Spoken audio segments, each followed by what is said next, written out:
মালিক রে, আমি বড় পাপী, আমি বড় গুনাহগার।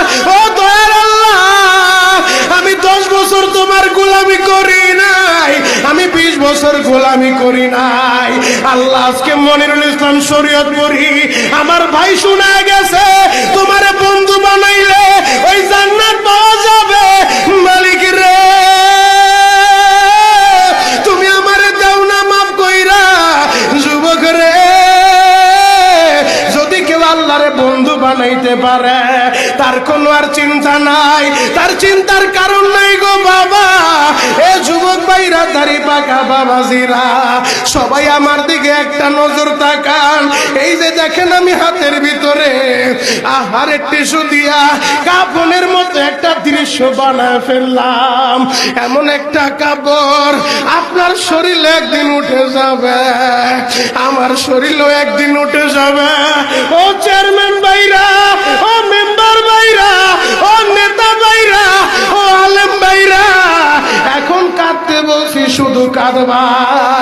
জীবনে কত জায়গায় আমরা গোসল করলাম। আহারে, কক্সবাজার ঘুরতে যাইয়া সমুদ্রের ভিতরে গোসল করলা, কুয়াকাটায় ঘুরতে যাইয়া সমুদ্রে গোসল করলা। এই যে মাদ্রাসার পুকুরটা ভরাট করছে মসজিদের জন্য, বিশাল বড় ময়দান এখন হয়ে গেছে। এই পুকুরের ভিতরে কত মানুষ গোসল করছে, আবার পিছনে একটা বিরাট পুকুর হয়ে গেছে, ওই পুকুরে কত মানুষ গোসল করবে।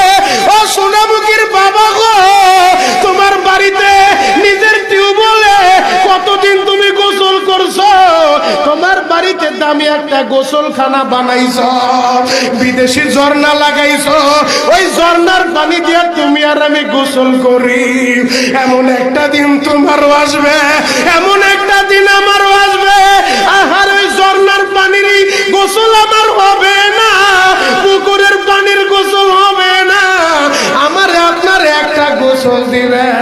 কেমন গোসল দিবে জানেননি? বড়ই পাতার হালকা গরম পানি দিয়া। আহারে, মসজিদের কর্নারে পড়ে থাকা 4 পায়ার খাটিয়াটা বাড়িতে নিয়া পর্দা দিয়ে একটা ব্যারিকেড দিয়া বড়ই পাতার গরম পানি দিয়া আপনারে আমারে গোসল দিবে গো বাবা। ওই গোসলটা যেদিন দেওয়া হবে, আহারে, এরপরে আর দামি কাপড় পরতে দিবে।